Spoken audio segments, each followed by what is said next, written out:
Բարև ձեզ հարգելի հայրենակիցներ,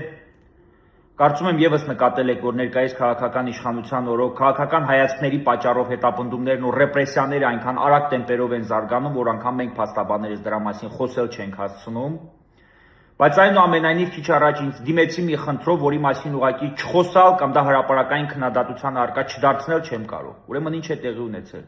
Արցախցի զոհված զինծառայողի քրոջը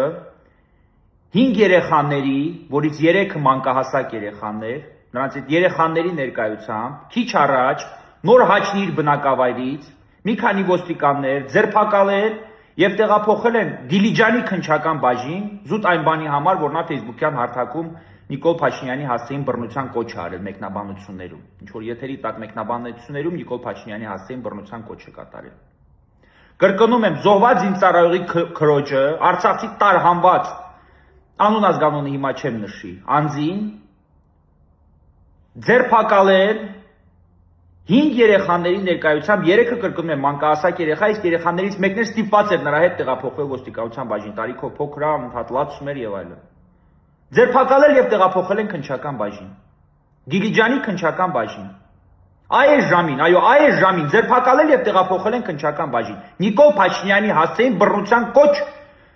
հասցնելու համար, ինչ որ ենթադրյալ այդպիսի մտածածի մի արարքի համար։ Ես սրա մասին ուղղակի կրկնում եմ, չխոսալ չեմ կարող, ես ցանկանում եմ բոլորիդ այս մասին իրազեկել, որպեսզի բոլորդ հասկանանք, ինչպիսի ռեպրեսիաների ենք ենթարկվում մեր քաղաքական հայացքների պատճառով կամ մեր, չգիտեմ, խոսքերի ու արտահայտությունների պատճառով։ Մանավանդ թիրախ են արցախցիները։ Բայց ինչպես կարելի է ժամին մարդուն բերմանի ենթարկել, չգիտեմ, ձերբակալել նրան, կնոջը, զոհված զինծառայողի քրոջը, 5 երեխաների, այսինքն բազմազավակ երեխաների մորը, մանկահասակ երեխաների մորը, բնակավայրից երեխաների լացկոցի տակ, ինչ եք անում ժողովուրդ։ Ինչ է կատարվում вообще։ Ես շատ զայրացած եմ, հետեւաբար այսքանով կսահմանափակվեմ, ուրիշ ասելիք չունեմ։